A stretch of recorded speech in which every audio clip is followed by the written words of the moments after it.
Swastiastu. Perkenalkan, nama saya Imade Ediadika. Saya calon guru penggerak angkatan kelima dari Kabupaten Gianyar, Bali. Saya berasal dari instansi SD Negeri 3 PJ. Pada video saya kali ini, saya akan menampilkan bagaimana saya mendiseminasikan budaya positif di lingkungan sekolah saya.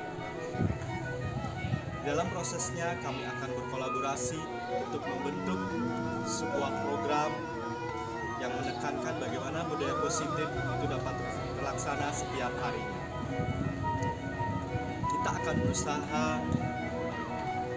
sekuat tenaga bersama untuk mewujudkan siswa berprofil Pancasila.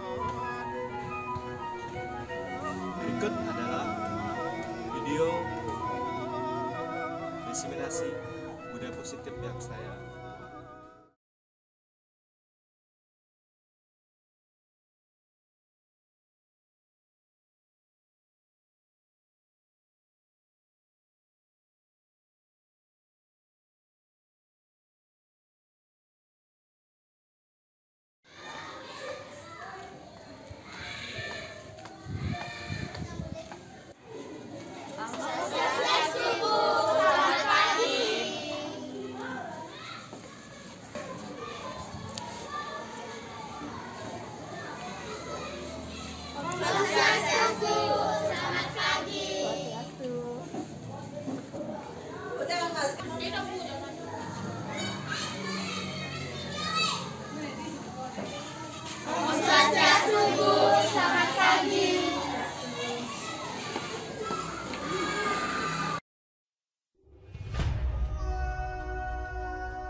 masih kegiatan Bali, iragama sikian dan sarang lestarian indah alam Bali. Dumugi serta tengah molihan kerahayuan seni skala niskala. ya. Kak,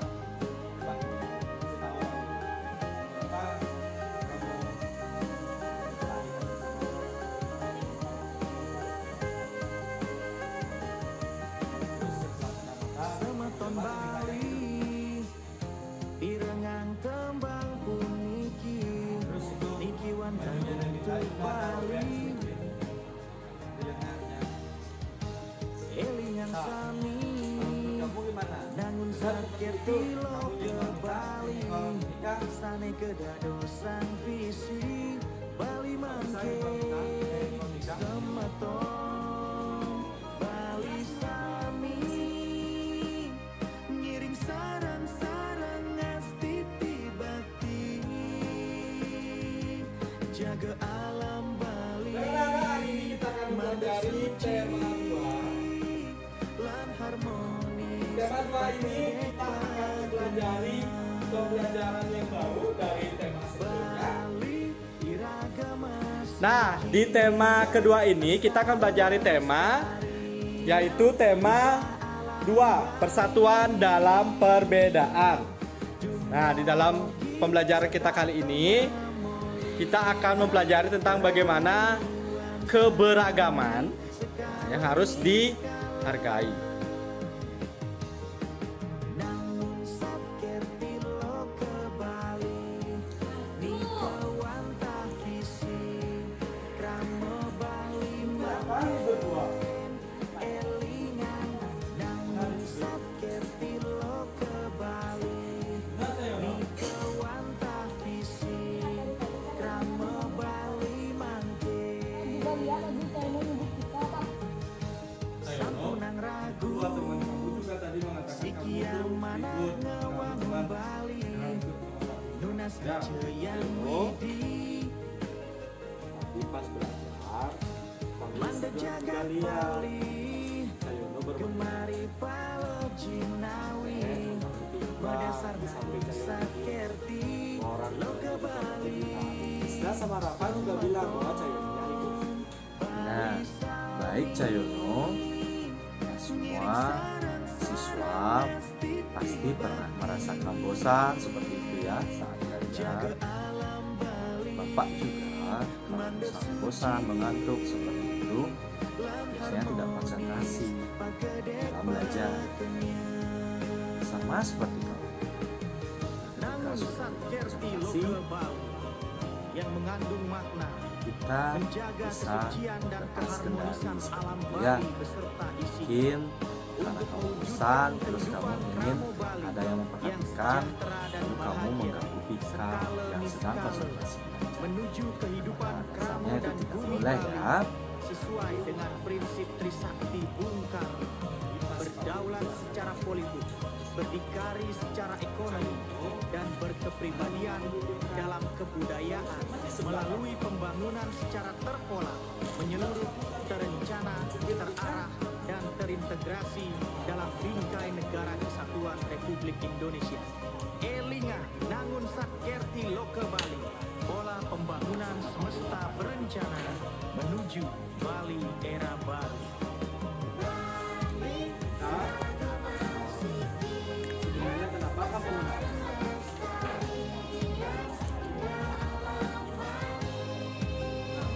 sebenarnya tadi Bapak juga melihat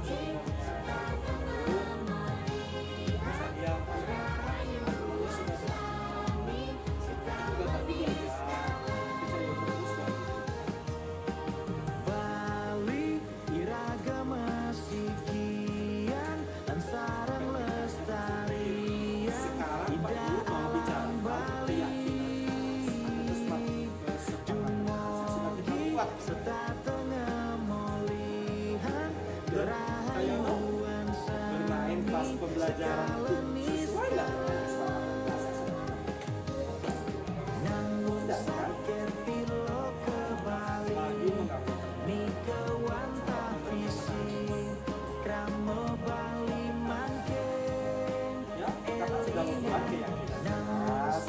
Ketika belajar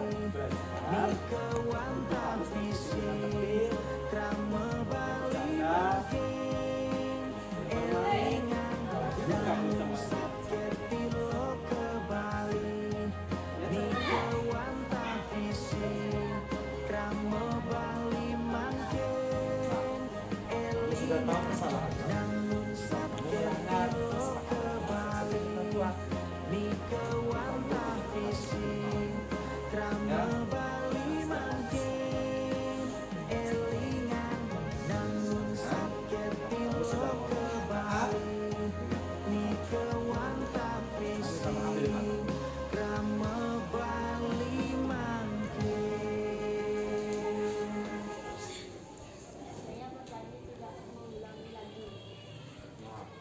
sudah berjanji seperti itu, Pak Guru senang. Tidak ada lagi yang melakukan seperti itu, ya. Nah, sekarang kalian boleh kembali ke kelas. Kembali. Nah, anak-anak.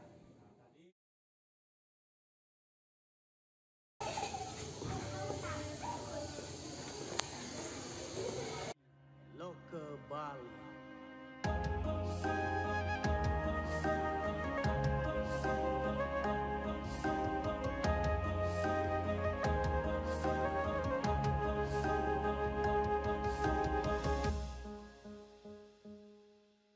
Bali iragama sikian dan sarang lestarian indah alam Bali.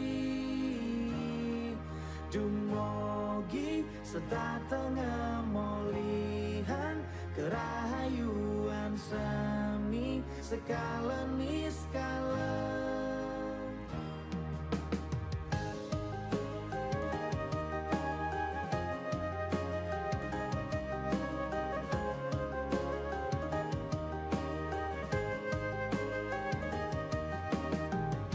Semeton Bali pirengang tembang puniki niki wanta untuk Bali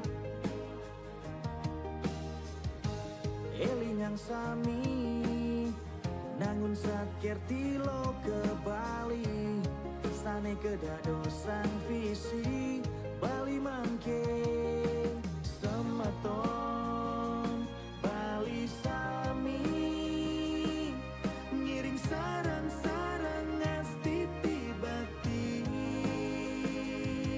jaga alam Bali manda suci lan harmonis pakedek pakenyang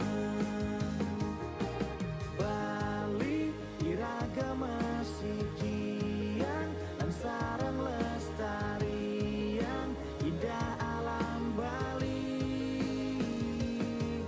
dumogi sedatengah molihan kerahayuan sami sekala niskala namun satker tilo ke Bali ni kewantah visi krama Bali mangken elingan namun satker tilo ke Bali ni kewantah visi krama Bali mangken sampunang ragu sikiang manah ngewangun Bali nunas ice yang widi manda jagat Bali gemari Om Swastiastu. Selamat pagi dan selamat datang di ruang kolaborasi dalam kegiatan diseminasi kegiatan dari modul 1 ke 4. Saya sebagai calon guru penggerak dari SD Negeri 3 Pejeng akan menyampaikan materi kepada Bapak, Ibu, dan pegawai di lingkungan SD Negeri 3 Pejeng yang berjudul Budaya Positif. Nah, sebelum kita memulai pemaparan materi dari saya ini, kita akan membangkitkan semangat dulu dengan melakukan tepuk semangat. Oke. Jadi saya contohkan dulu tepuk semangatnya seperti ini.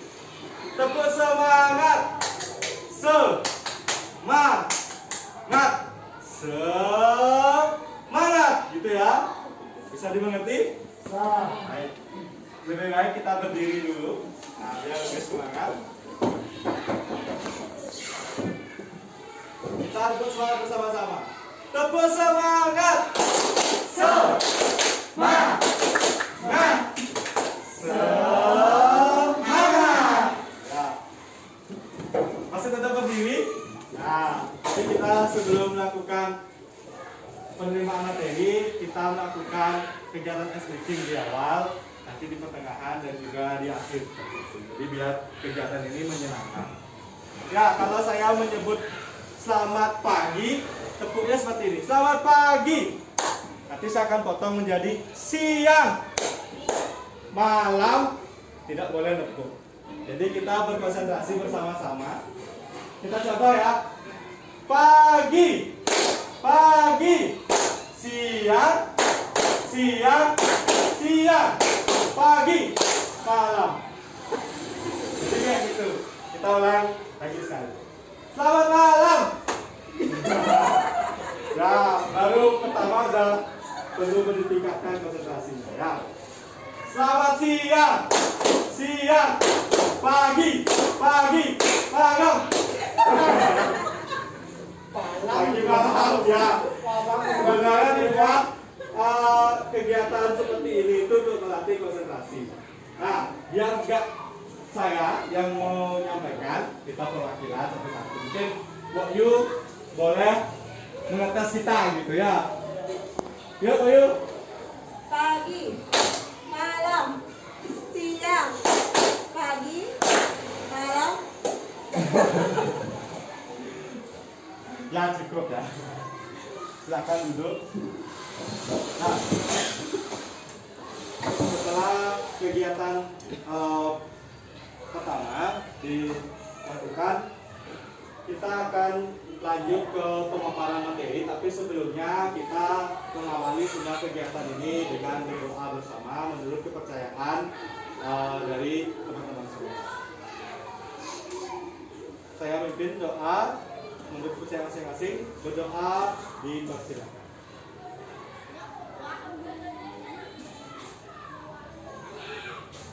Berdoa selesai.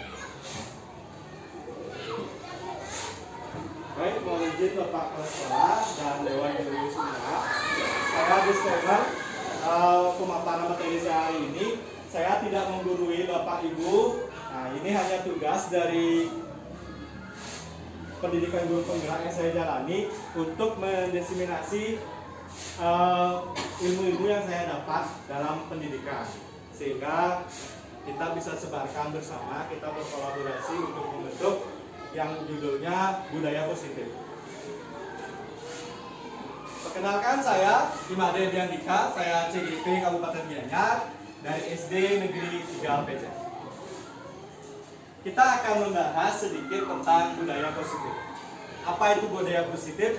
Sebenarnya selama ini setiap sekolah itu sebenarnya sudah melakukan kegiatan budaya positif. Sebagai contoh, setelah kita baru datang, siswa kita sudah mengucapkan Om Swastiastu, selamat pagi Bapak. Siapapun yang datang disapa seperti itu. Itu sebenarnya budaya positif yang sudah kita lakukan setiap hari. Budaya positif yang sudah kita lakukan juga sebelumnya, misalnya siswa kita melihat ada sampah, sampahnya dipungut, dibuang ke tempat sampah. Itu juga salah satu budaya positif. Tapi dalam pendidikan guru penggerak, saya mendapat lebih banyak lagi ilmu yang terkait dengan budaya positif seperti itu.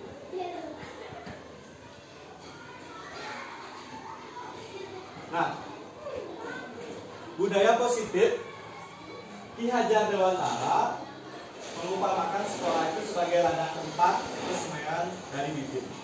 Jadi sebenarnya anak-anak yang masuk ke sekolah itu semua bibit berbentuk sama. Misalnya semua bibit jagung, ya jagungnya tidak ada yang bibit unggul, tidak ada yang non unggul, bibit subsidi atau bibit yang kurang bagus seperti itu. Sebenarnya semuanya datang dengan kategori yang sama. Nah, Ki Hajar Dewantara di sini juga mengatakan agar bibit bisa berkembang secara maksimal, maka petaninya harus memperbaiki kondisi tanah, memelihara bibit tanaman, memberi pupuk, air, membasmi ulat-ulatnya, jamur-jamur yang mengganggu hidup dari bibit tersebut, dan lain-lain. Nah, itulah tugas kita sebagai guru sebenarnya. Membuat lingkungan bibit itu positif, nyaman, dan semua yang dilakukan guru itu tidak akan bisa berjalan baik tanpa adanya yang namanya kerjasama di antara kita semua. Jadi kolaborasi hari ini kita akan membahas hal-hal yang seperti ini. Jadi nanti bagaimana sebenarnya budaya positif itu, posisi kita sebagai posisi kontrol kita sebagai guru itu harus bagaimana. Nah, dari budaya positif ini ada 5 materi penting yang saya dapat, yang saya akan presentasikan hari ini. Apa yang kita pahami tentang budaya positif? Selama ini saya yakin dan saya melihat langsung bagaimana juga Bapak Kepala Sekolah menugaskan kami di sekolah ini. Kita sudah melakukan ini sebenarnya. Hanya saja hari ini seperti apa yang dikatakan oleh fasilitator saya di dalam ruang kolaborasi tatap maya, kita sekarang dilegalkan dengan apa yang kita buat. Yang pertama ada yang namanya disiplin positif. Disiplin positif ini yang didengungkan akhir-akhir ini, Merdeka Belajar. Jadi anak itu diberikan kebebasan untuk memilih keinginannya untuk belajar. Guru memfasilitasi apa keinginan dari siswa tersebut, sehingga suatu hari akan terjadi pembelajaran yang namanya berdiferensiasi. Yang kedua, ada kebutuhan dasar manusia. Kebutuhan dasar manusia itu yang pertama itu bertahan hidup, memerlukan kasih sayang dan rasa diterima, penguasaan, kebebasan, dan kesenangan. Jika kita pikirkan, anak didik kita itu menginginkan semua ini di sekolah. Makanya ketika bapak ibu tidak memperhatikan dia akan mencari perhatian. Jika di rumahnya mungkin dia ada cekcok dengan orang tuanya, seperti tidak diberikan kasih sayang, di sekolah dia minta kasih sayang. Terus dia ingin penguasaan, kadang dia ingin menguasai teman-temannya di kelas. Seperti dia mungkin pernah ada yang jadi ketua geng gitu. Nah, ini sebenarnya kebutuhan dasarnya dari manusia, termasuk kita semua juga sebagai seorang guru. Kebutuhan-kebutuhan seperti ini itu ada dalam tubuh kita. Ini juga bagian dari budaya positif. Yang ketiga ada nilai kebajikan dan keyakinan kelas. Nah, hal inilah sebenarnya sudah dilakukan, tapi kita kemas dengan kemasan yang baru. Kalau dulu di sekolah dinamakan sebagai aturan sekolah. Contoh, siswa tidak boleh datang ke sekolah terlambat. Siswa tidak boleh membuang sampah sembarangan. Itu sebenarnya aturan. Tapi bahasa yang berkembang sekarang dalam kurikulum merdeka dan pendidikan era sekarang itu namanya keyakinan kelas. Apa bedanya? Aturan biasanya dibuat dari persetujuan atau program yang dibuat oleh pimpinan di sekolah bersama guru. Tapi keyakinan kelas itu dibuat oleh semuanya, warga sekolah, termasuk siswa. Jadi saya pernah membuat yang namanya kesepakatan kelas atau keyakinan kelas ini bersama siswa. Jadi sebelum kita memulai tahun ajaran baru pendidikan yang akan kita jalankan di kelas, kita mengajak siswa itu untuk membuat aturan-aturan yang dinamakan keyakinan kelas atau kesepakatan. Kita menyepakati dengan siswa. Mereka suruh meminta apa yang tidak boleh kita tuliskan. Tapi dari usul mereka, sebenarnya apa yang boleh di kelas ini usulkan. Jadi ketika ada suatu hari siswa yang melanggar keyakinannya, berarti dia sudah tahu konsekuensinya. Karena dia yang membuat, kita hanya memfasilitasi dalam pembuatannya. Itu keyakinan kelas. Terus dari budaya positif ini juga ada materi tentang posisi kontrol. Selama ini saya yakin kita sebagai guru itu posisi kontrol kita belum maksimal seperti itu. posisi kontrol itu ada posisi penghukum, pembuat orang merasa bersalah, posisinya sebagai teman, terus pemantau atau monitor, dan manajer. Jika kita inginkan sesuai dengan teori yang diinginkan oleh kementerian, kita harusnya ada di posisi manajer. Tapi selama ini kita tidak bisa bohongnya atau pungkiri, kita kadang ada di posisi menghukum murid. Bahkan saya sendiri aja kadang kalau muridnya berkali-kali melakukan kesalahan, ya saya hukum. Kita posisinya sebagai penghukum. Kadang juga kita membuat orang merasa bersalah. Misalnya ada anak yang satu menangis. Nah, kenapa itu temannya menangis? Kamu apain? Dia akan merasa saya ganggu, akhirnya dia merasa bersalah. Terus sebagai monitor pemantau juga kita beberapa kali pasti melakukan, karena kita akan melakukan kegiatan observasi. Ini kaitannya dengan data. Nah, posisi yang paling bagus itu posisi sebagai manajer. Jadi manajer ini tidak jauh beda dengan seorang fasilitator. Jadi dia itu memikirkan semua yang dilakukan siswa itu dapat diselesaikan dengan cara yang lebih tepat. Nanti kita akan larinya ke segitiga restitusi. Nah, kegiatan segitiga restitusi ini saya pernah coba gitu. Pada kegiatan misalnya ada masalah siswa itu berkelahi. Videonya seperti ini Bapak Ibu. Saya carikan dulu sih.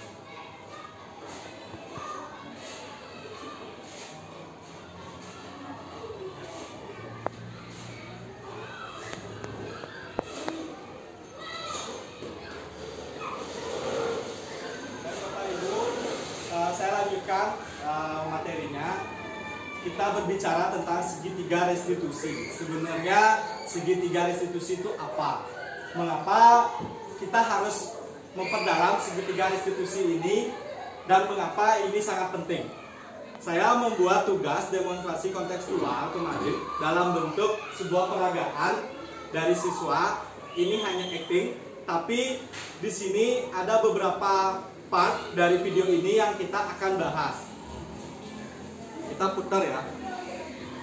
Selamat datang di demonstrasi kontekstual bersama untuk membahas praktik segitiga restitusi.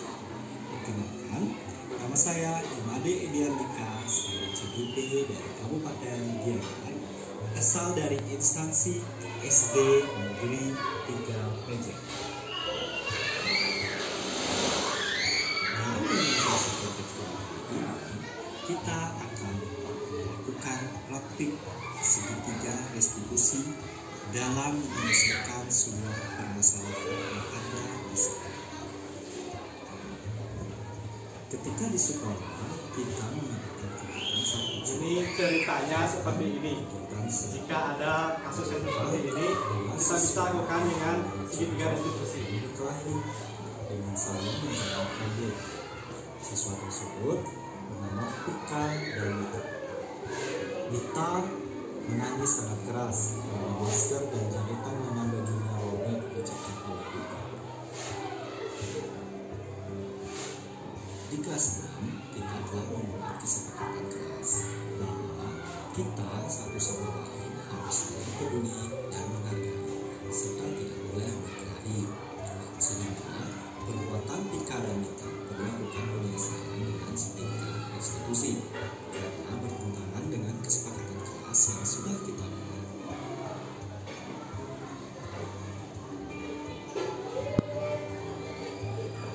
Segitiga restitusi merupakan tahapan tindakan yang dilakukan guru untuk membawa siswa mengikuti kesepakatan kelas yang telah ditetapkan dan mengakui secara sadar dan terbuka ketika melakukan kesalahan serta merasakan kenyamanan ketika sudah berperilaku jujur.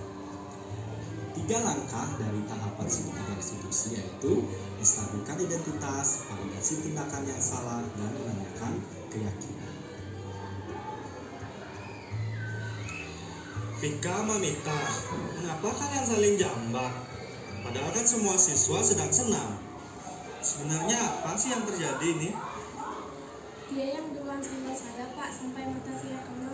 Dia senang Jadi saya membuat sebuah skenario percakapan yang Vika juga ya tidak tertawa tadi seperti saat senang dia teori saya gitu. tidak sengaja Buat bermain seanak-anak mungkin itu bahasanya gitu. Baik, Bapak mengerti dengan alasan kalian.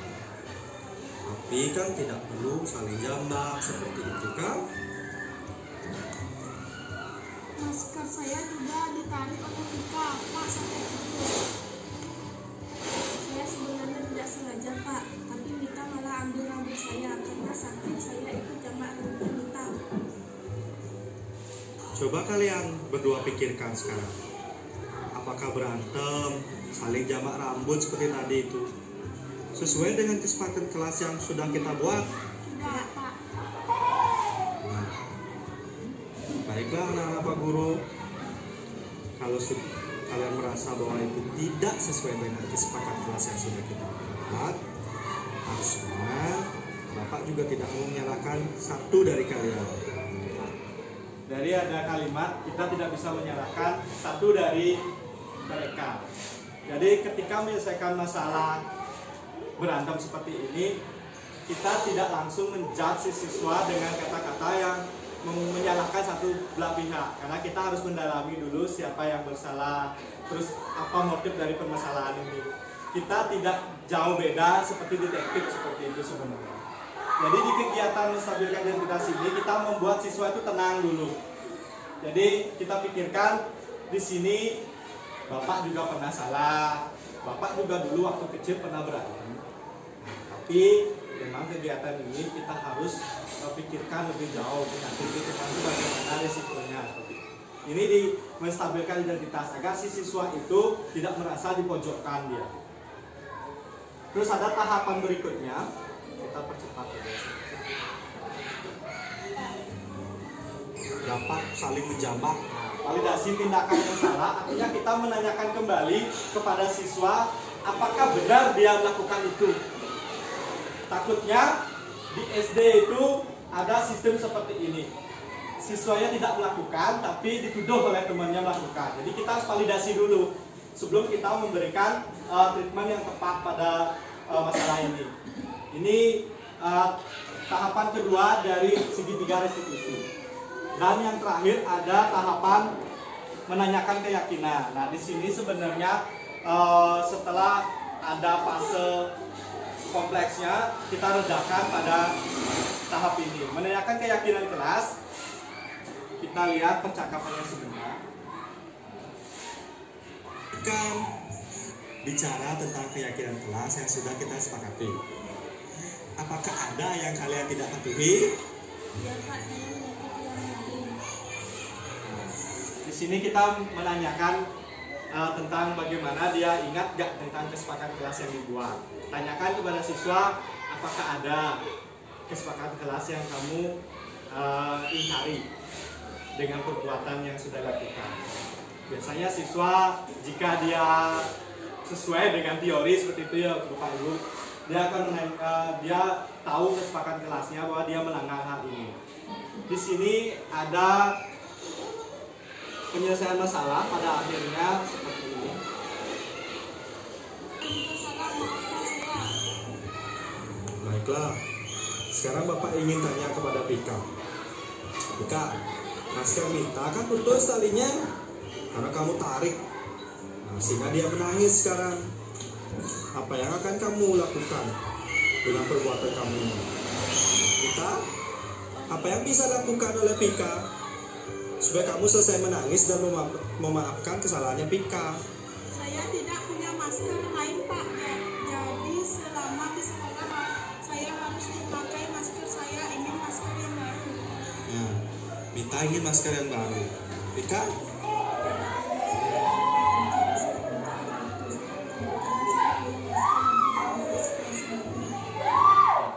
Dari kalimat ini juga dinyatakan bahwa kita mengajarkan siswa kita untuk langsung bertanggung jawab dengan perbuatan yang sudah dibuat.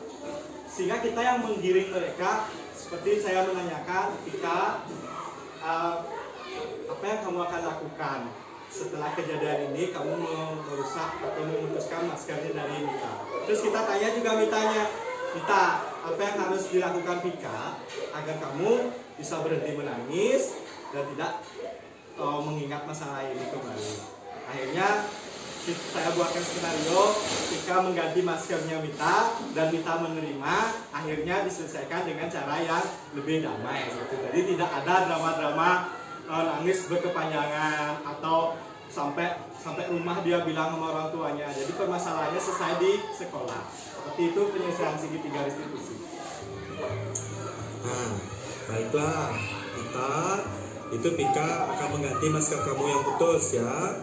Nah, sekarang kalian berdua sudah bisa menyelesaikan masalah ini. Nah, mari ke depannya kita mengindahkan kesepakatan yang sudah kita sepakati ya, dan menghormati orang lain. Kita tidak boleh saling menyakiti ya, karena itu adalah perbuatan tidak baik. Mungkin itu pemaparan dari segitiga restitusi yang saya buat secara demonstrasi kontekstual, artinya masih secara demo.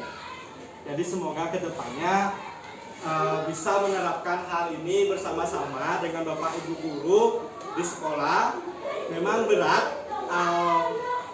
merevolusi hal-hal baru, tapi kalau kita lakukannya bersama-sama, saya yakin bisa.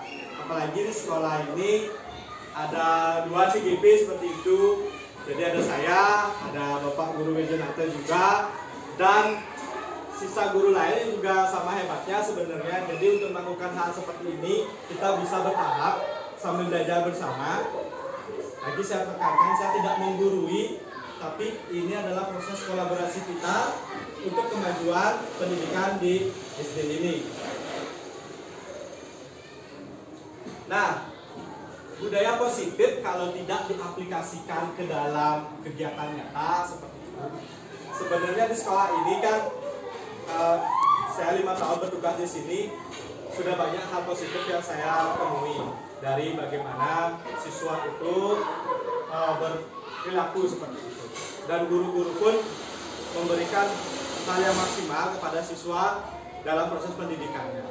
Nah, tapi beberapa tahun terakhir ini memang permasalahan kita ke lingkungan, dan 2020 lalu saya juga pernah berkolaborasi dengan Bapak Guru Wirjanata dan guru-guru lain juga bersama siswa pada angkatan itu untuk membuat video tentang pengolahan atau pemilahan sampah.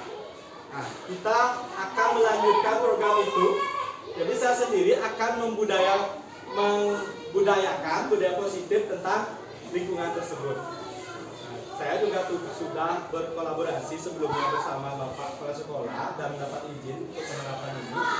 Jadi selain juga saya paparkan materi, juga saya membuat aksi nyata tentang nantinya sampah di sekolah kita itu dipilah antara sampah organik dan non-organik. Nah, kita flashback dulu video yang pernah kita buat di tahun 2020 tentang pengolahan sampah.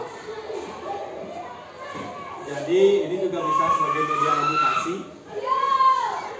Zaman itu kita masih buat video ala kadarnya seperti itu, tapi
A few moments later.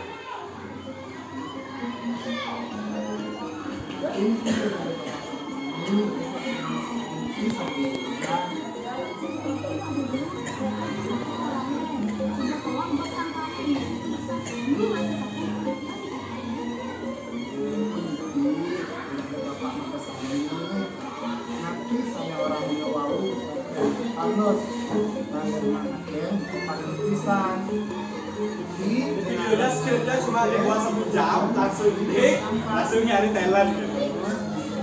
Jadi mungkin kedepannya kalau Bapak Ibu merasa ada talent sedikit acting, tinggal kolaborasi sama saya buatin skrip, kita buat skenario tentang seperti ini. Jadi ketika nanti mungkin sudah tua ada pensiun, hal seperti ini akan sangat dikenang. Apalagi videonya tentang edukasi.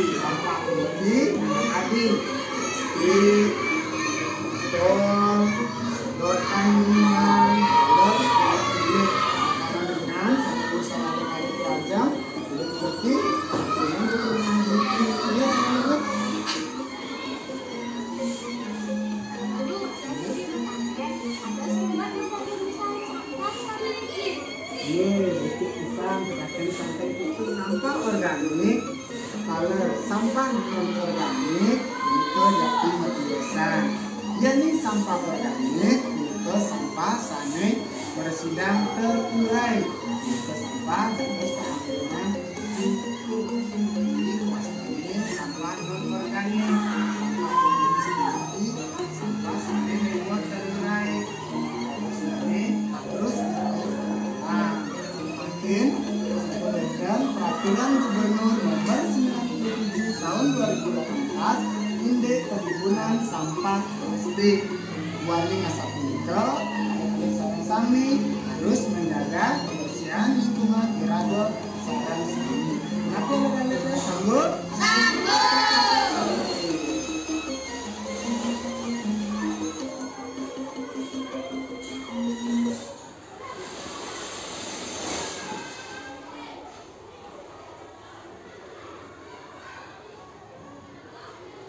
Ya, dari video ini aksi nyata yang saya lakukan adalah hal ini. Jadi saya mau membiasakan siswa nantinya bersama guru-guru juga pastinya membantu saya mengakomodir siswa itu untuk memisahkan sampah organik dan non-organik di sekolah kita sebagai sebuah pembiasaan.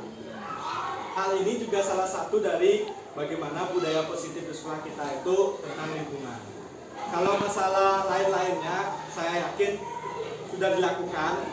Hanya saja memang kadang-kadang, apalagi kalau ada anjing masuk ke sekolah kita, paginya sampahnya sudah sambrak kembali, artinya berbaur kemana-mana. Kalau kita pisah, mungkin yang ada makanan sama yang tidaknya. Apalagi sampah-sampah seperti botol, itu bisa kita jual. Jadi bisa menghasilkan benefit untuk siswa yang mungkin dibawa ke bank sampah yang ada di desa Pejang ini. Nah, karena saya dapat informasi dari guru-guru tutup ini, dari guru olahraga, bahwa ada penukaran sampah berupa sampah-sampah botol seperti itu. Nah, demikian pemaparan materi yang dapat saya sampaikan seperti itu, Bapak Ibu, Bapak sekolah juga. Sekarang boleh bertanya seperti itu sambil kita berkolaborasi, kita sharing tentang budaya positif yang saya paparkan tadi. Setidaknya ada hal-hal yang baru muncul seperti itu di dalam diri Bapak guru semua yang bisa saya jawab nantinya atau saya coba memaparkan pertanyaan yang diajukan. Ya, silakan Bapak Ibu guru yang ingin bertanya yang kaitannya tentang budaya positif dan aksi nyata yang akan saya lakukan di sekolah ini. Silakan. Silakan kepada Ibu Lydia mengajukan pertanyaan. Ya, terima kasih waktunya Pak Edi. Saya ingin bertanya. Tadi kan ada pertanyaan tentang kita sama anak-anak itu ada kesepakatan kelas. Bagaimana caranya biar anak-anak menetapkan, oh saya punya kesepakatan kelas nih, bagaimana caranya menjalankan dengan baik. Itu saja Pak Edi. Masalah kesepakatan kelas atau keyakinan kelas ya. Kesepakatan kelas itu kan dibuat bersama. Guru sebenarnya yang dilibatkan itu wali kelas, guru mapel, dan juga siswanya. Makanya dalam pembuatan kesepakatan kelas itu kita tanyakan apa yang boleh, apa yang tidak. Kita pertanyakan dulu yang boleh-boleh aja. Menurut kalian apa yang boleh dilakukan di kelas ini selama proses pembelajaran? Kalau di kelas saya kemarin boleh minum, jadi dia boleh minum ketika pembelajaran karena kita kan belajar siang. Pernah belajar siang itu panas, jadi mungkin haus anak-anak, boleh bawa minum. Oke, kita tulis. Terus boleh meminjam milik teman kalau diizinkan. Harus ada bahasanya kalau diizinkan. Saat dia bawa penghapus, boleh minjem penghapus teman. Berdasarkan kesepakatan mereka semua. Terus kita buat lagi hal-hal yang dia inginkan. Setelah itu terjadi, kita tulis yang boleh. Terus berikutnya yang tidak boleh. Nah, yang tidak boleh ini juga mereka kita kasih. Apa yang tidak boleh? Biasanya kalau di kelas saya, satu tidak boleh ribut katanya pas belajar. Kita tulis tidak boleh ribut. Kalau ingin keluar permisi saat pembelajaran harus izin dulu, tulis. Tidak boleh mencontek, tulis. Tidak boleh mengganggu teman, tulis. Nah, terus ada slide ketiga. Jika dilanggar, apa yang konsekuensi yang diputuskan? Ya, di kelas saya misalnya yang berantem gitu, dia harus menyelesaikan masalah itu, meminta maaf sampai yang diajak berantem itu memberikan maaf gitu. Terus jika dia melukai atau bagaimana, dia harus tanggung jawab. Resiko yang terbesarnya dia siap bertanggung jawab penuh jika ada risiko perkelahian atau apa. Saya simpelnya lagi, jika dia mencontek nilainya langsung menjadi 0. Bisa. Tapi itu berdasarkan sepakat sama mereka, jangan diri kita sendiri. Artinya guru hanya memfasilitasi keinginannya dia. Terus sekarang Bu India bertanya, bagaimana caranya siswa itu agar menaati? Nah, agar dia taat, buatlah kesepakatan kelas yang memang datang dari dirinya. Jangan kita kontaminasi dari diri kita. Kadang memang kalau kita membuat aturan buat mereka, itu banyak bisa. Tapi belum tentu dia bisa jalani. Tapi kalau dia yang membuat aturan bersama kita, rata-rata mereka bisa. Saya sudah terapkan kemarin di kelas 6. Contoh misalnya dia siapa yang mengganggu teman, berdasarkan konsekuensi yang harus dihadapi, dia jalani. Sehingga ketika ada teman yang seperti itu, teman yang lain tuh berpikir 2 kali untuk melakukan hal yang sama. Karena konsekuensinya sedikit tidak menguntungkan bagi mereka. Mungkin itu yang dapat saya jelaskan. Bagaimana, Ibu Guru? Terima kasih Bu Edi, jawabannya sangat memuaskan sekali. Terima kasih. Nah, sekarang ada lagi pertanyaan tentang budaya positif dan budaya positif pengaplikasian dalam aksi nyata yang saya terapkan. Silakan. Bapak sekolah mungkin.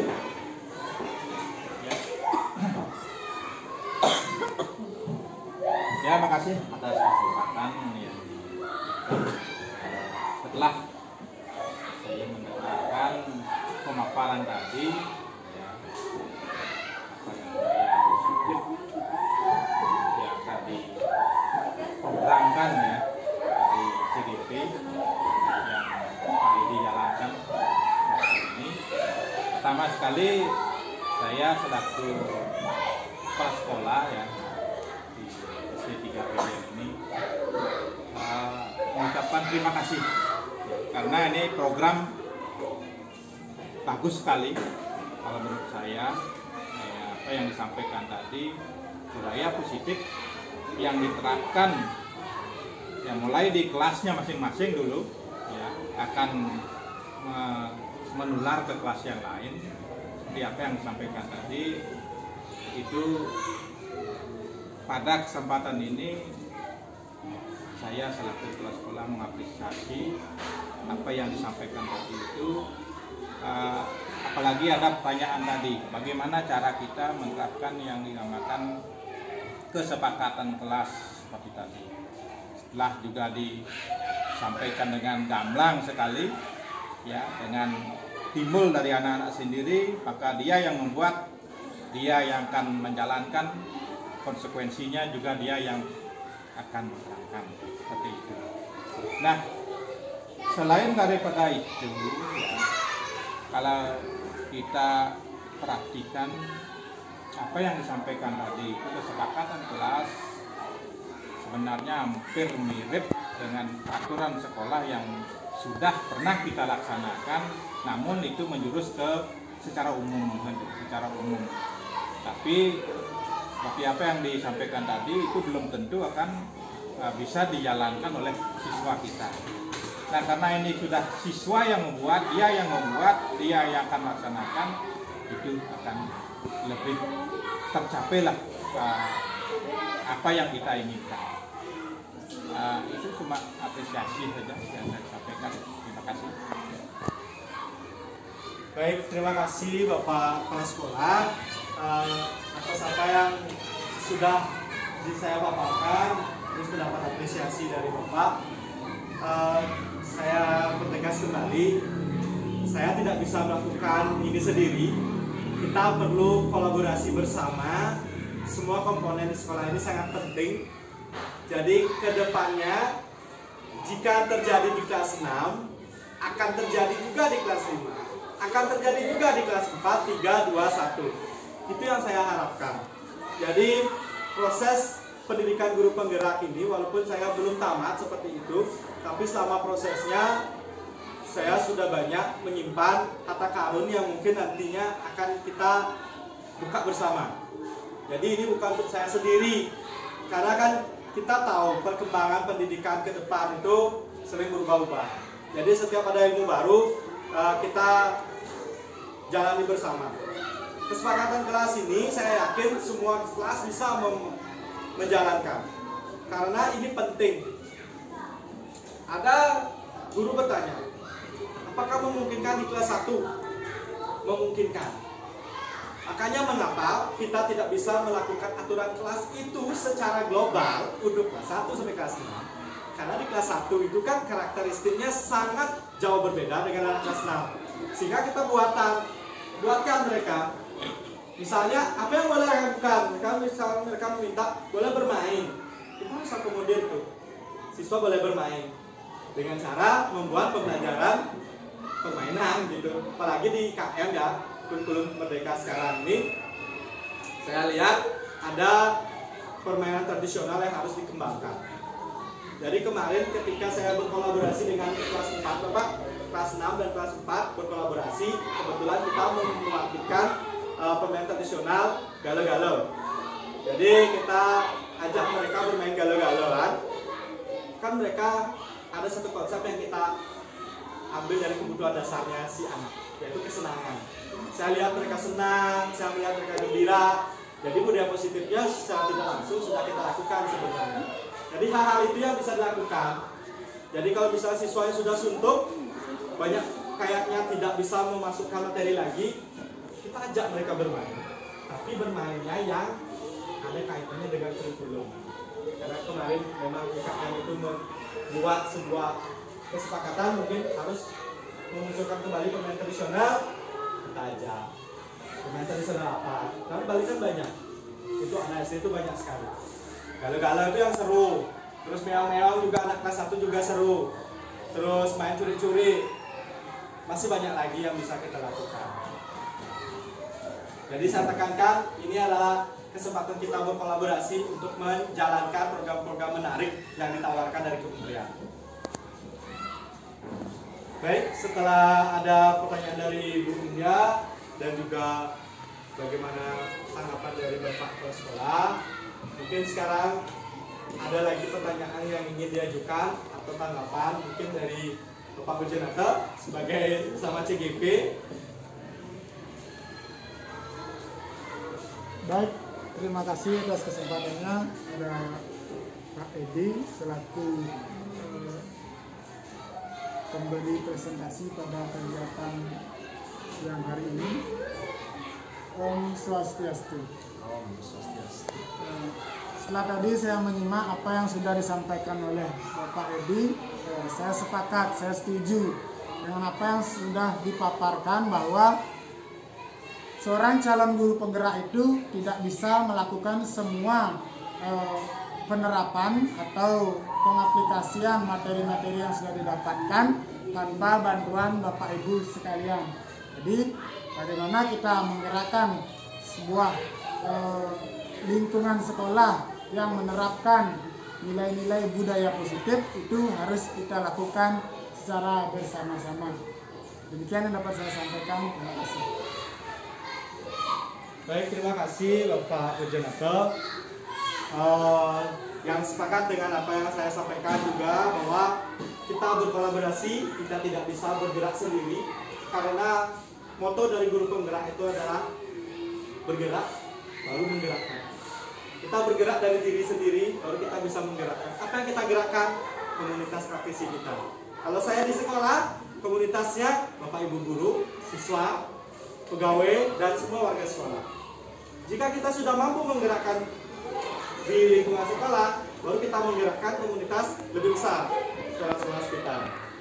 Lebih besar lagi, seperti apa yang sudah pernah dilakukan oleh senior kami, guru penggerak Kabupaten Gianyar. Mereka bergerak dari kecamatan ke kecamatan lain untuk membantu pemaparan dari kurikulum Merdeka.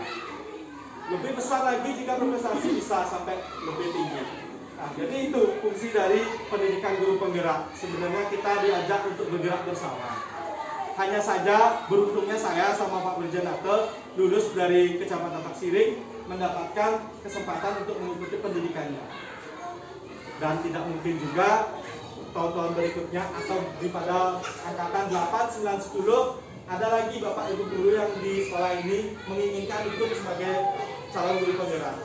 Karena saya sudah menjalani ini 3 bulan, benefitnya sangat banyak sekali buat diri saya.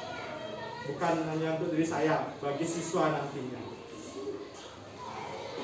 Itu yang dapat saya sampaikan Bapak Ibu tentang pemaparan materi budaya positif untuk di sekolah. Nah, selama presentasi tadi saya sangat berterima kasih kepada Bapak Ibu guru yang sudah menikmati proses presentasi hari ini. Jika ada kata-kata saya yang salah, saya mohon maaf. Nah, presentasi hari ini saya cukupkan. Tapi ini bukan presentasi pertama.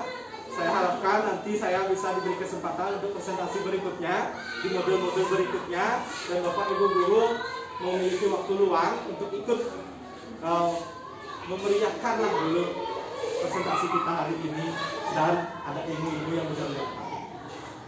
Baik, untuk kegiatan kita hari ini saya cukupkan sampai di sini. Saya berterima kasih sekali. Saya tutup dengan kalimat, mari wujudkan budaya positif. Kita bergerak bersama. Kita menjadi guru yang selayaknya manajer, dan menghadapi masalah mengutamakan penggunaan segitiga restitusi. Mari hapus di kepala kita tentang hukuman kepada siswa. Mari hapus aturan dan merubah ke kesepakatan. Kesepakatan kelas bisa terjadi apabila kita bersama-sama berkolaborasi, terutama bersama siswa kita. Jadi siswa kita adalah partner kita, bukan lagi dia hanya sekedar siswa. Saya tutup presentasi hari ini dengan mengucapkan para mesan.